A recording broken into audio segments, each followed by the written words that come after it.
Greetings! My name is Amber Booth-McCoy, and I thank you so much for joining us for our very first ticket to inclusivity. I am really excited about the number of calls, text messages, and even the number of questions that have been submitted to the link that will be provided in the video information. You guys have sent questions about everything from interracial marriage to intentional inclusivity in the classroom. I mean, you name it. I'm excited to begin to answer some of these, as well as the fact that you are trusting me to share what information or knowledge that I have.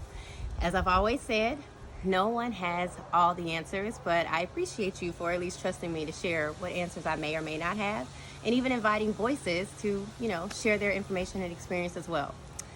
So today, for our very first ticket to inclusivity, we're talking about food.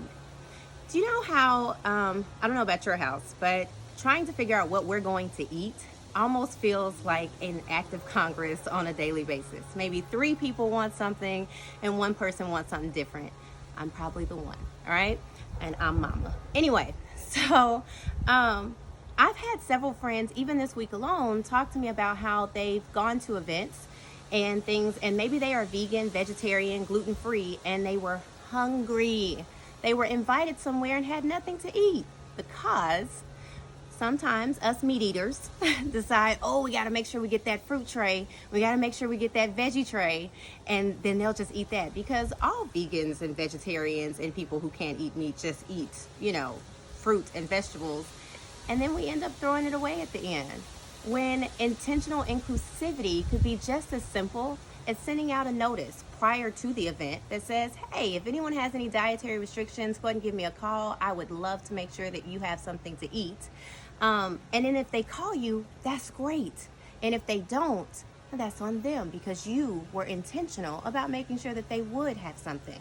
Because the last thing you want is to invite someone somewhere. Maybe it's a dinner in celebration of them. Maybe it is something where they're being honored or their child is being honored or anything. They get there, water, tea, and maybe this salad, if it doesn't have the bacon bits on it, is all that they have. That's not really an invitation, and it's not very inclusive.